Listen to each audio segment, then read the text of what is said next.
They call me deranged. The hope is that they are right. It is of no greater or lesser import for another fool to wander the earth. But if I am right, and science is wrong, then may the Lord God have mercy on mankind. These are the words of Viktor Schauberger, a man born over 100 years ago into his role as a guardian of the earth. Among the magnificent Austrian forests, he grew up wanting only to become a forest warden like his father, grandfather, great-grandfather, and his father before him. But life was to take Viktor far from the peace and solitude of great mountains and forests. Instead, he was to lead the struggle to preserve the earth, the forests and rivers, attacking the exploitation of nature as early as the 1920s. Nature was his teacher. Through an understanding of nature's principles, seen in the flowing motion of water, he gave the world a vision of how technology could be transformed to render free, non-polluting energy for our use. He warned of the consequences facing humanity if the present death-oriented technology continues. He died, betrayed by the same powers who promised to make his dreams a reality, commercial gangsters who take all and give nothing back to the world.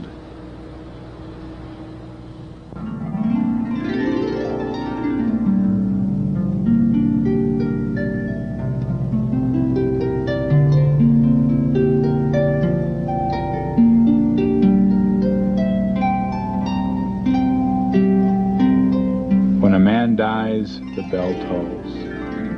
When the forest dies, and with it a whole people perishes, not a finger is lifted. It is known that for the death of a people, the death of a forest has preceded it.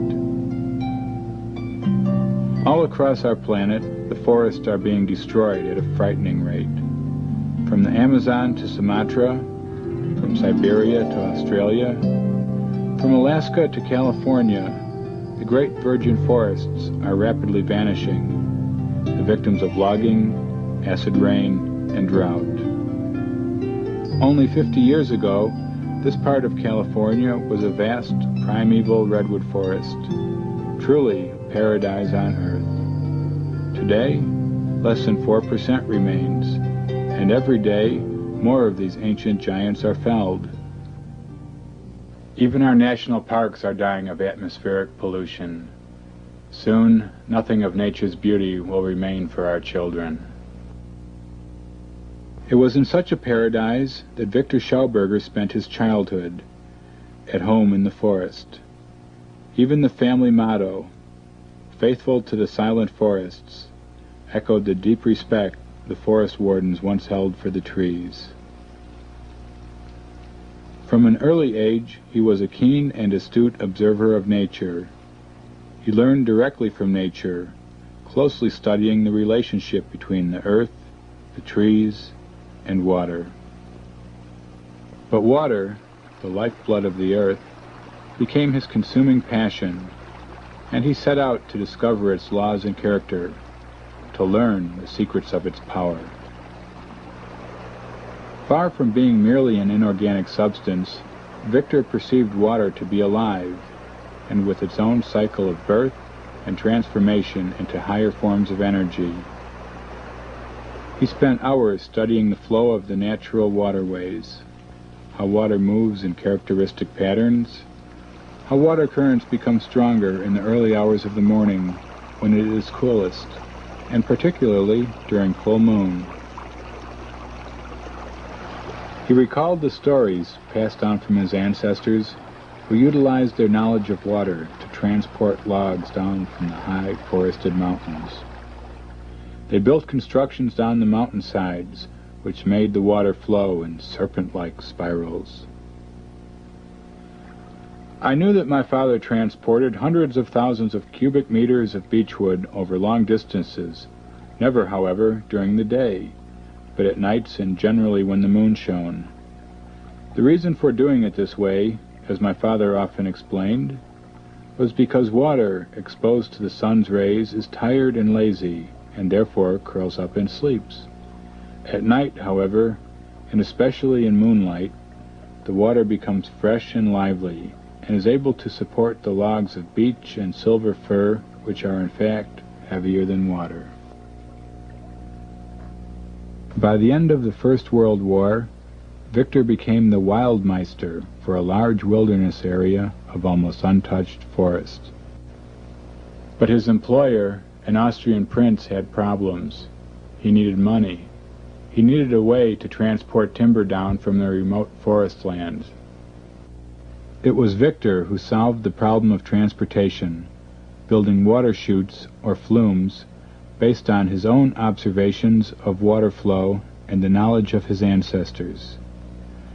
Through observing the movement of a water snake undulating through the dam beside him came the key to his success with the flumes.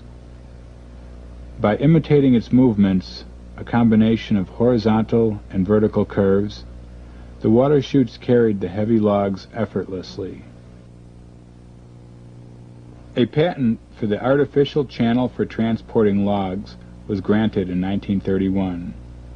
It enables heavy logs to slide through specially designed double concave channels without becoming jammed. Experts came from all over Europe to study the constructions, and Viktor was offered a position with the government. Ironically, it was the success of Viktor's invention that opened up the previously inaccessible high mountain forests to commercial exploitation. He was forced to witness the brutal damage inflicted on the land he loved by short-sighted greed. He had observed how the streams reacted when the trees were cut down. When a mountain spring is deprived of its natural protective shade and exposed to direct sunlight, it dries up and does not begin to flow again until the shade is restored. Some mountain springs disappear, never to return. It is a fact that our supply of mountain water is shrinking as the protective forests are being thinned and cut down. When the mountain slopes are bare, rivers turn into thin trickles or dry up completely. Or when it rains, they become raging torrents, bringing floods and devastation. The waterways become blocked with silt and debris, destroying the vitality of the water and choking the lifeblood of the earth. Combined with the damming and regulation of rivers, this begins the vicious cycle of drought and flood.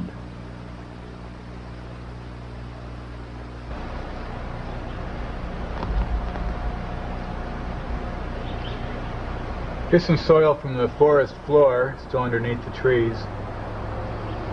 Very humus-rich. It's a very alive soil, type that can still sustain life.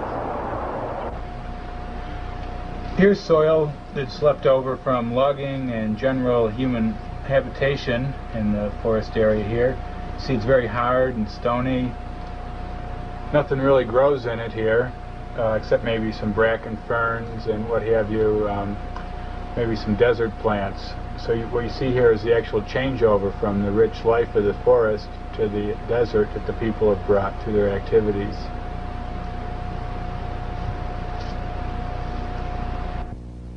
Viktor fought for years against unnatural methods of water regulation.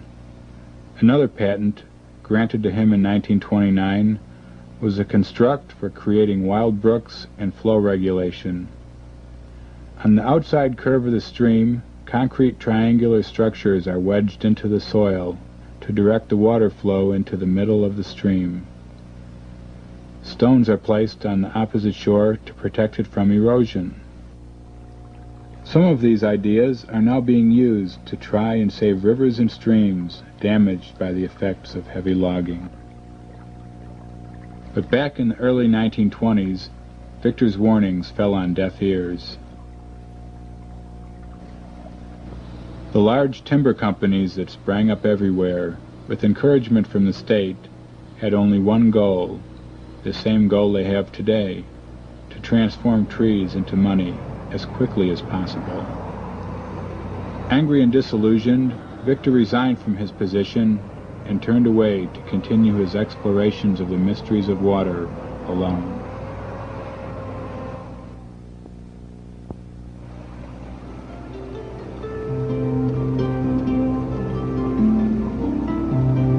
Far back in history, there is evidence that men who have attempted to solve the riddle of water have been bitterly attacked. If the riddle surrounding the origins of water were solved, it would be possible to make as much pure water available as required in any location. In this way, vast areas of desert would become fertile. The concept of unrestricted production and cheap machine power is so revolutionary that the way of life all over the world would experience a change. As Viktor carefully watched the flowing of water, the infinite patterns formed by its streaming, he became more and more aware of the significance of the vortex as nature's motion towards growth and life. The vortex, or spiral, is the underlying pattern which permeates our universe, a pattern formed by two opposing forces which is made visible in the substance of water. All life moves between two polarities. Without opposite poles, there can be no attraction and no repulsion. Without attraction and repulsion, there can be no movement, and without movement, no life. All that lives moves between an upward spiral toward growth and purification, or downwards through deterioration and degeneration towards death. But within nature, both forces always work in cooperation with each other. The form of motion which creates, develops, purifies, and grows is the harmonious hyperbolic spiral, the geometric spiral which is the pattern of the galaxies in space, the basis of all planetary movement, the pattern underlying all forms of life, the natural flow of water, of blood and sap. In nature, we always find an open system, never a return to the same condition, as the spiral clearly shows. The purifying power of the vortex revealed itself to Viktor while sitting beside an Austrian lake on a hot summer day. Suddenly, he noticed with surprise that the water of the lake was beginning to move in peculiar spiral whirls. Tree trunks, embedded in the sand, were pulled loose and carried by the flow in a sort of spiral dance. As the speed of the circling water increased, they were drawn closer and faster toward the middle of the lake. Once they reached the center, the trunks tilted up and were sucked under with great force. None of the trees resurfaced. Shortly afterward, the lake calmed down, but then the bottom of the lake started rumbling, and suddenly a spout as high as a house shot up out of its center with a thundering noise, spinning upon itself and overflowing from the top like a fountain. Then, just as suddenly, the spout collapsed, sending waves to splash against the shore. Viktor had witnessed how a lake without fresh water coming into it can spontaneously renew itself through the power of the archetypal spiral. On another occasion, Viktor was watching the spiraling flight of an eagle over a lake, suddenly dropping to be off with a fish in his talons. How he could catch fish without ever touching the water was a mystery. But as he watched, the eagle flew upwards, describing an ever-decreasing spiral. What happened next was so unbelievable that Viktor almost fell out of the tree. Fish in the lake were spiraling upward, just like the bird above. One after the other, like pearls on a string, they came closer to the surface. Because the spiral was becoming smaller, some of the fish were crowded together at the surface. A dark shadow fell over the spot, a little flash, and the eagle took off with its prey. As he studied the mysterious qualities of water, Viktor perceived it to be a substance which is alive, which is born from underground springs and develops to maturity. Its mysteries are similar to those of blood in the human body. Healthy blood is the carrier of life in the human organism, and living water plays the same role in the body of the earth. But when treated improperly, or polluted, water loses its vitality and can die. It was clear to Viktor that the continuation of life on earth depended totally on preserving the purity of our water. The natural course of water is a rhythmical meandering. This principle becomes manifest in all dimensions of flowing water, from the small trickle with its little rhythmical loops, through rivers whose loops grow ever larger, to the loops of the ocean currents surrounding the earth. As long as man had not disturbed the organic balance and Mother Earth was able to donate her blood, the water, to provide a healthy vegetation, there was no need to construct artificial canals, since the earth had already provided waterways. Today, however, when water is diverted from its source, all of life is dependent upon stale, unhealthy water. It is desperately important to rediscover nature's ways if human beings, animals, and the land are to be saved from decline and the earth is not to die from thirst. The most convincing and obvious proof that life is gradually perishing can be found in the streams and rivers of our industrial areas, which are already so polluted that they are no longer rivers, but streaming sewers. Here, the Chicago River is not only a chemical cesspool, but its flow has been artificially reversed. As a result of such widespread pollution, our underground water, including most private wells, and the springs which are the source of our water, are becoming contaminated and unfit to drink. They are now poisoning people, just as they have killed the fish which only a few years ago used to splash in them. When Viktor prophesied early this century that a bottle of water would soon be more expensive than wine, he was ridiculed by all the people around him. But drinking water is more expensive than gasoline today, and countless millions in the world are dependent on bottled water to survive. The droughts are getting worse. The underground water tables are falling lower than ever. Back in the early 1930s, Viktor set to work to build a machine that would produce good drinking water artificially. It would copy the natural processes of bubbling mountain spring water.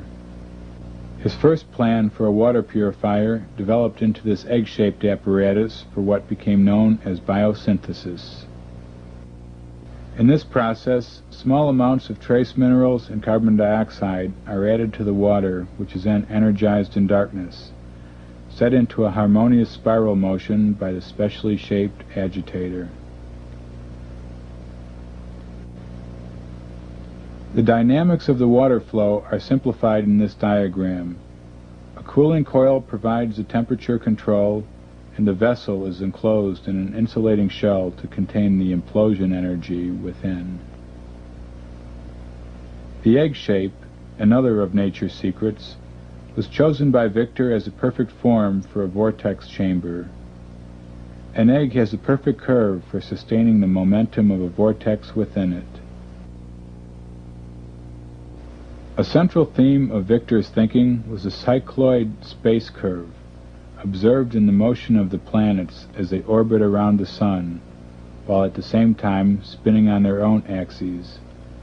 They move in open spirals, or eggways, as Viktor called them. The spiral pipe incorporates this characteristic. It is conical and generally egg-shaped, except for an inner bend which causes the water to roll inwards, as shown in Viktor's egg geometry. Word soon spread that Viktor Schauberger could make living water, and people streamed to his home to try it, with excellent results. He became known as the water magician. The vitality of water can be measured by its electrical potential. Every drop manifests an electromagnetic field, as does every body on Earth. The structure of moving water consists of layers, and from the outside layer towards the center there is an increased density and an increase in electrical potential.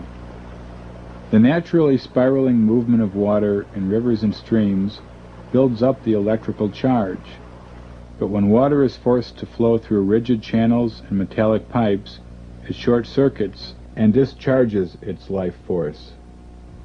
Bacteria thrive in this medium, which is then treated chemically, with the end result of water, which for all intents and purposes is dead. As we can no longer gain any life force from such devitalized water, Viktor designed special spiral pipes to protect and preserve the living water. In this patent for the conduction of water, curved wedges are attached to the inside of pipes to direct the water into an inward spiral. Viktor believed that the damage to water caused by our iron and concrete pipes leads to cancer and other illnesses so prevalent today. In this patent, a device is placed in the pipe or tube to create a vitalizing whirling motion of the water.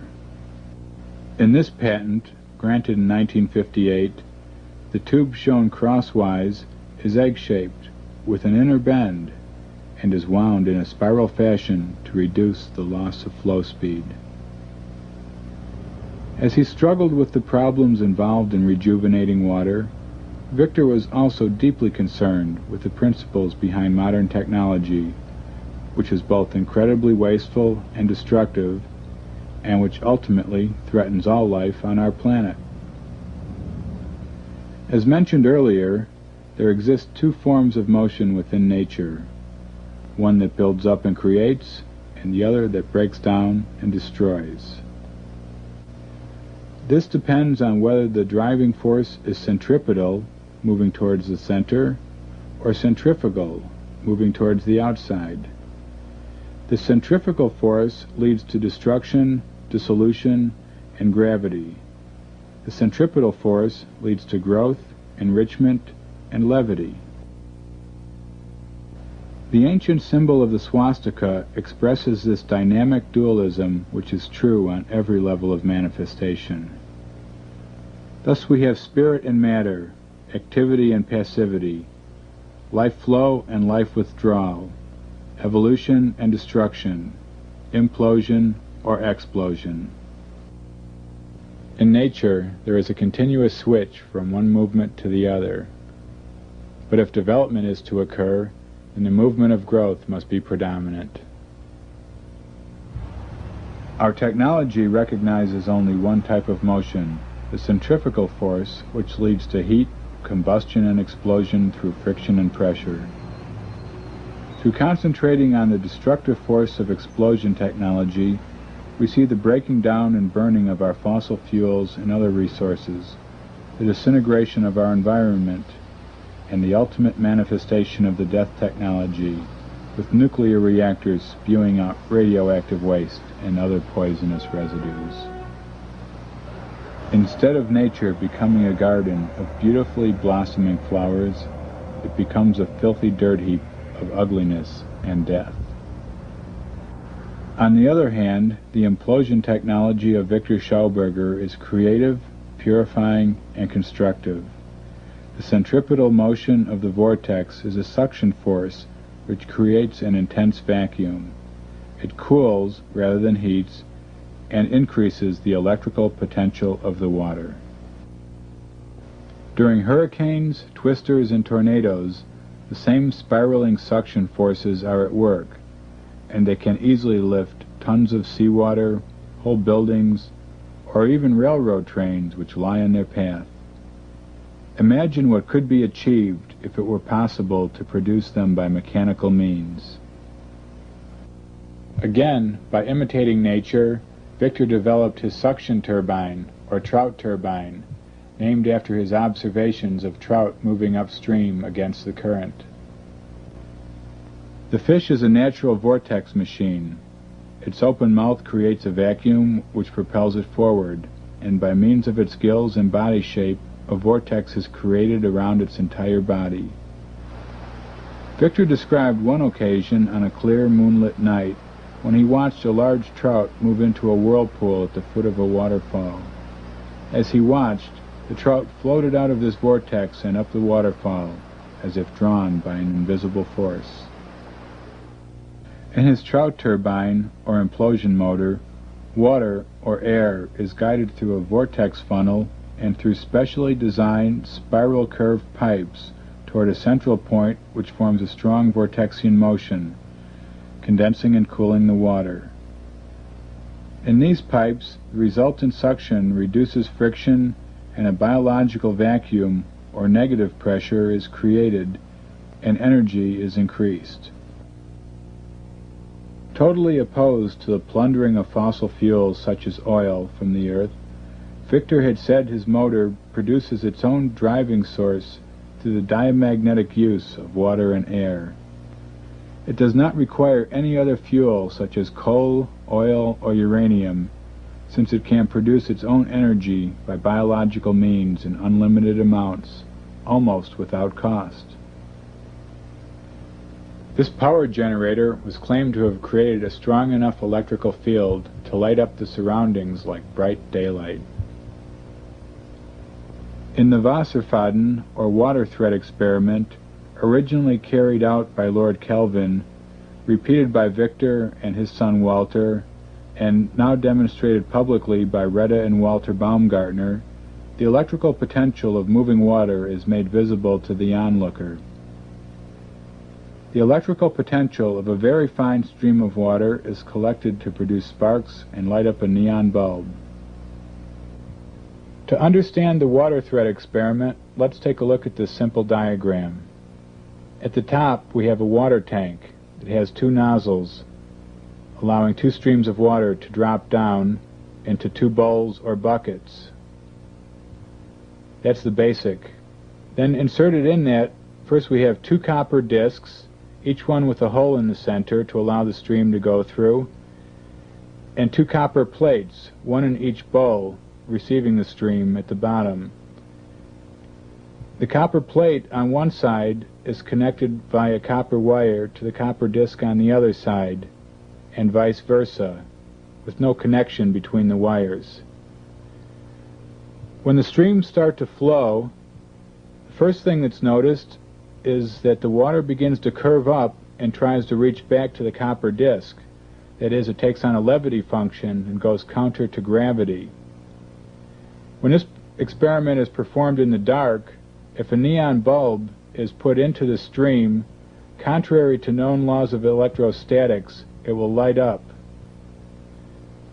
If a vacuum tube is connected either to the copper plate or the copper disc of either side, it will glow brightly, the brightness depending on the quality or liveliness of the water. If one touches the copper disc, they will certainly get a small shock. This experiment shows the levitational powers of a vortex in the egg shape.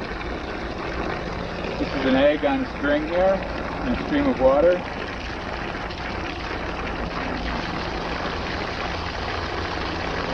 And we see that the egg's been sucked into the stream and actually rotates opposite to the stream. It's rotating upstream.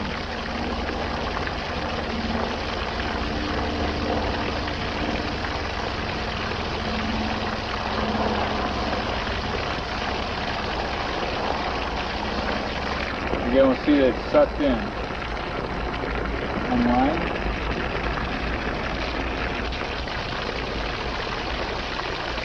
Let's see again go in reverse to the flow.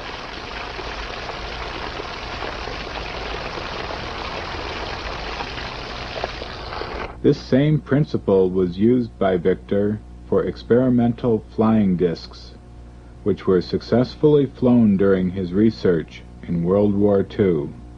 In the implosion motor, a diamagnetic field was developed which made the lifting power possible. On the 19th of February, 1945, near Prague, the first test of an unmanned flying disc took place. In 3 minutes it climbed to a height of 15,000 meters and attained a horizontal speed of 2,200 kilometers per hour. It could hover motionless in the air and could fly as fast backwards as forwards. This flying disc had a diameter of 50 meters.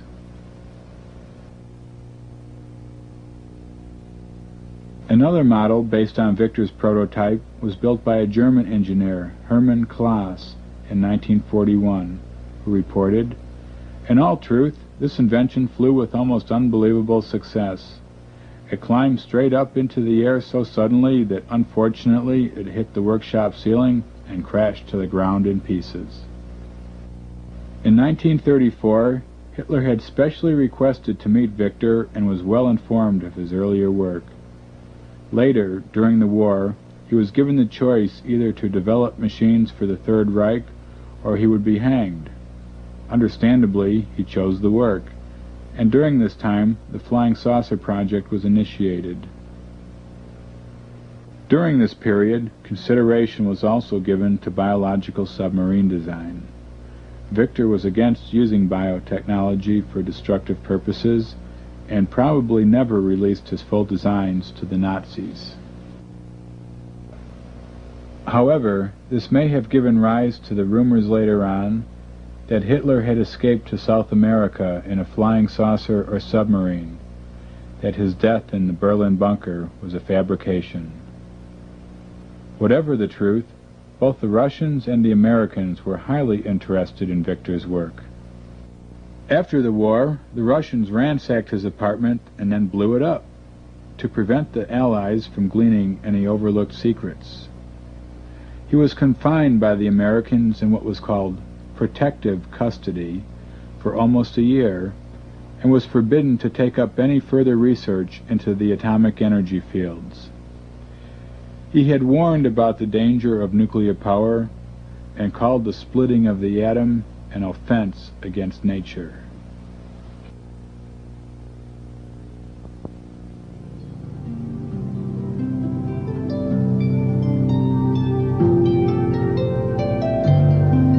With few resources left to him, Viktor concentrated on agricultural problems. His work was devoted to increasing the Earth's vitality and to encourage the buildup and preservation of the insulating skin of the Earth.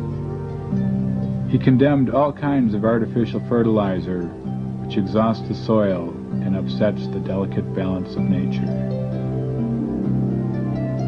Viktor had never turned his back on the ancient farming traditions. Rather, he enjoyed the company of old farmers and a simple country life. He had said, "The old farmer was, for the clod of the earth, both its priest and doctor."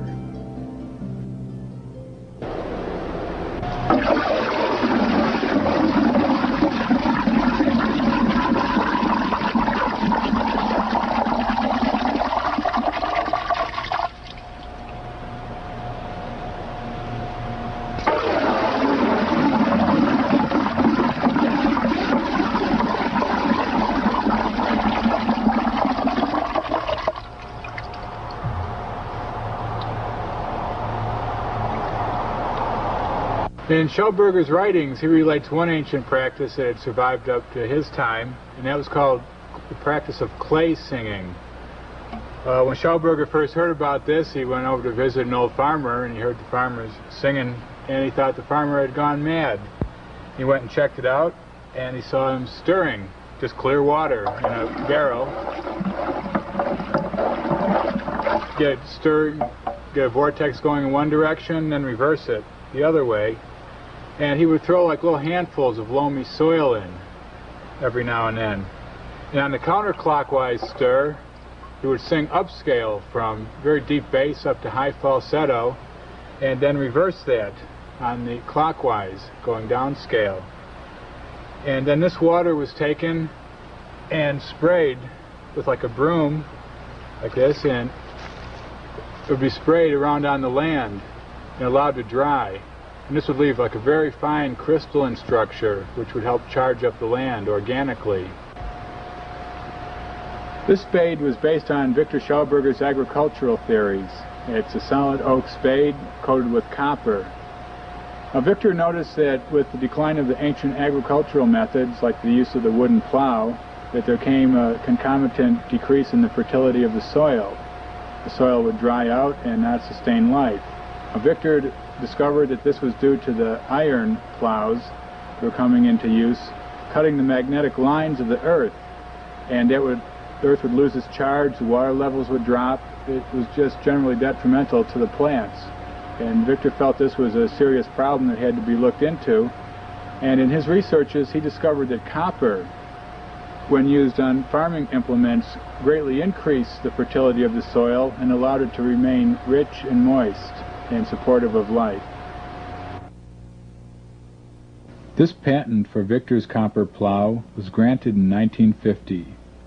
Many of these golden plows, as they became known, were manufactured, but pressure from the fertilizer industry halted their production. He also worked on this model for a spiral plow, which would move the earth in a centripetal motion, copying the work of a mole as it burrows underground. This type of implement opened up a whole new field of biological machinery for agriculture. But despite his wonderful discoveries, and with increasing bitterness, Victor realized that all of his attempts to alert the establishment to the breakdown of the ecological order were falling on deaf ears. He had fought all his life for the water, the forests, and the earth itself, but had in return been attacked, persecuted, and impoverished.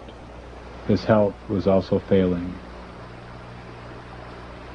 It was then that two Americans appeared and offered unlimited funds if he would travel to America and impart his knowledge for the good of humanity.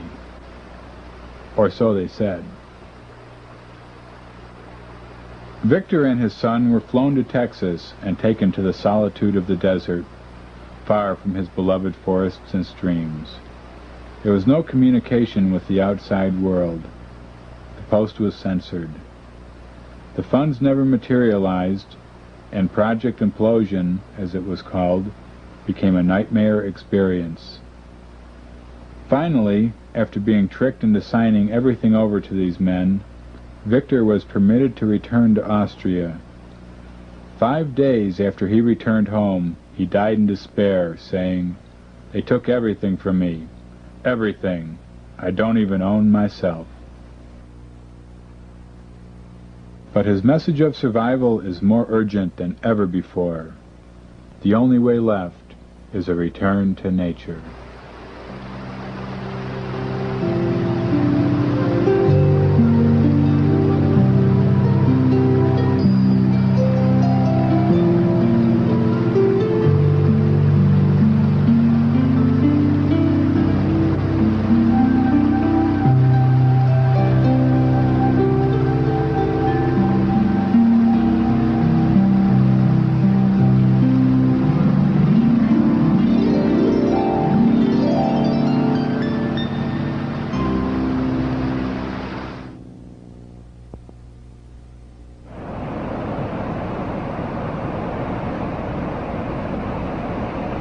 Elements die as men die on account of the corruption in them.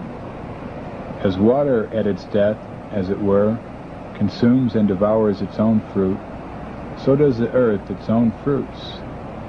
Whatever is born from it returns to it again, is swallowed up and lost, just as the time past is swallowed up by yesterday's days and nights, the light or darkness of which we shall never see again. It is no weightier today than yesterday, not even by a single grain, and will, after 1,000 years, be of the same weight still. As it gives forth, so in the same degree it consumes. The death of the water, however, is in its own proper element, and that great terminus and center of water, the sea, wherein the rivers and whatever else flows into it die and are consumed as wood in the fire. Rivers, indeed, are not the element of water, but the fruit of that element, which is the sea. From this they derive their origin, and in this they receive both their life and their death.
inorganic substance, Viktor perceived water to be alive, and with its own cycle of birth and transformation into higher forms of energy.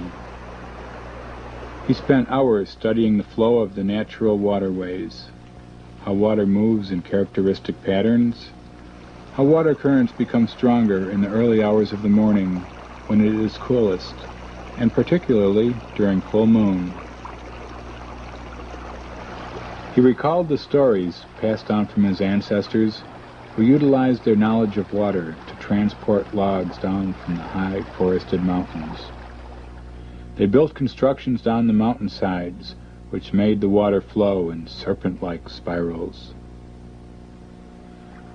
I knew that my father transported hundreds of thousands of cubic meters of beechwood over long distances, never, however, during the day, but at nights and generally when the moon shone. The reason for doing it this way, as my father often explained, was because water exposed to the sun's rays is tired and lazy, and therefore curls up and sleeps. At night, however, and especially in moonlight,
they call me deranged.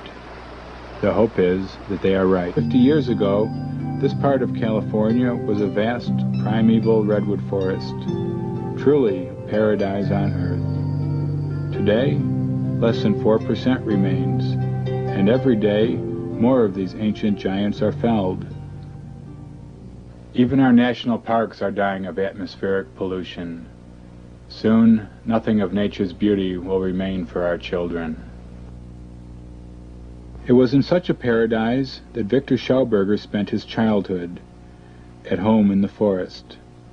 Even the family motto, "Faithful to the silent forests," echoed the deep respect the forest wardens once held for the trees.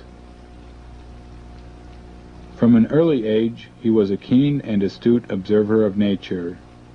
He learned directly from nature, closely studying the relationship between the earth, the trees, and water. But water, the lifeblood of the earth, became his consuming passion, and he set out to discover its laws and character, to learn the secrets of its power. Far from being merely the present death-oriented technology continues. He died, betrayed by the same powers who promised to make his dreams a reality, commercial gangsters who take all and give nothing back to the world.